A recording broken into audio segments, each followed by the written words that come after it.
Hi everybody! For this Valentine's Day project, I decided to make the Cupid itself. And I did a little bit of research for the origins of the Cupid and Valentine's Day, and this is what I found out. So, the Latin word for Cupid means desire. Therefore, the god Cupid is related to desire, erotic love, attraction, and affection. His representation, as we know it, is a boyish winged god with a bow and arrows. So the wings represent the ability of love to fly away from people like a self-will feeling. It does as it pleases. Don't you know this? I'm sure you all know this. The boyish look is because love is irrational. It's such a powerful feeling. Uh, and the arrow and sometimes the torch symbolize the power of love to wound and also inflame the heart. The Cupid is also represented blindfolded sometimes. This means, of course, that love is blind.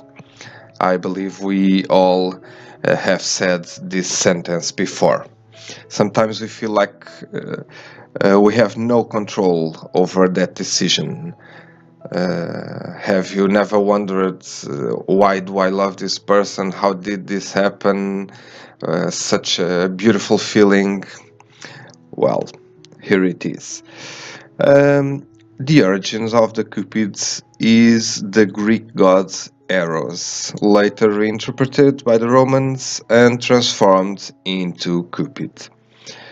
Very well alive during Renaissance representations like the one I did for this project, literature through the centuries and still in our days. It's a symbol of love and passion. I found out something very curious also, that he is described by carrying two types of arrows, a golden one and another blunt made of lead. So the golden one inflates the desire and the lead one takes it away.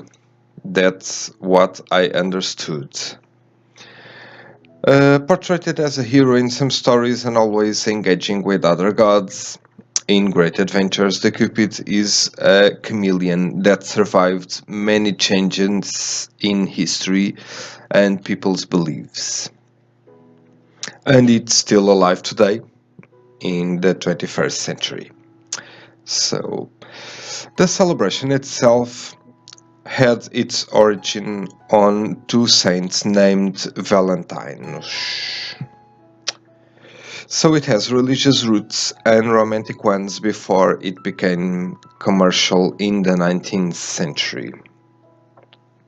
For example, in the English 18th century, it was an occasion in which lovers would express their feelings by presenting flowers, offering confectionery, I hope this is spelled right, and sending valentines that we know today as greeting cards. And so this is what I found out. I wish you all a very happy Valentine and I hope you enjoyed the project. Thank you so much for watching and see you all soon. Have fun!